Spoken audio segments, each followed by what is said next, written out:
যে মা বোন করে মাসিক ক্লিয়ার হইতেছে না, তল পেটে মাসিকের সময় কিটকিট করে বিষা, বা আপনার ছেলের সন্তান নিবা চাইতেছেন, মাসিক ঠিক না দেওয়া ছেলের সন্তান নিয়ে হাইতেছেন না, আপনারা বহুত চেষ্টা করতেছেন, বহুত করতেছেন, কাজ হইতেছে না।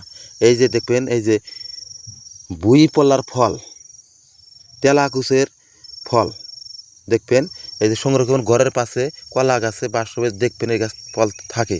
এই 1 থেকে 5টা ফল পারবেন, পাকাটা পারবেন, এই যে পাকা ফল পারবেন, এড়াইবেন, এই যে 5টা ফল নেবেন, এড়াইবেন, বাসনে রেখে দেবেন। আর দণ্ড কাটা ঘুরিয়ার একটা শিকড় নেবেন, আমানতা শিকড় নেবেন, গোড়া করিয়া চঞ্চন করে ধুইবেন।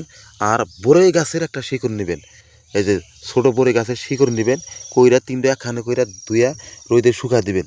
শুকার পরে এটা পিষবেন, সুন্দর করে পিষবেন। আর যেদিন থেকে আপনার মাসিক আরম্ভ হব, যে মাসের থেকে মাসিক আরম্ভ হব, ওই দিন থেকেই আপনারা খাওয়া আরম্ভ করে দিবেন। সকালে গোসল করবেন, নিয়ম সকালে গোসল করবেন, গোসল করে এটা খাইয়ে দিবেন, খাওয়ার আগে খাইয়ে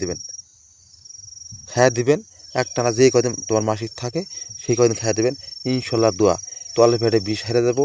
আর ফেরা মাসে যেদিন থেকে আরম্ভ করছে ওই দিন থেকে তোমার মাসিক আরম্ভ হবো। আপনারা ছেলে সন্তানের বাবা হইতে পারবেন, 100% গ্যারান্টি। আর পরীক্ষিত হেডও অন্যকে আমি দিছি গ্যারান্টি। আর আমার ভিডিও যদি ভালো লাগে আপনার শেয়ার লাইক করবেন, পরবর্তী আমার চ্যানেলের ভিডিও পাইতে অবশ্যই থাকবেন।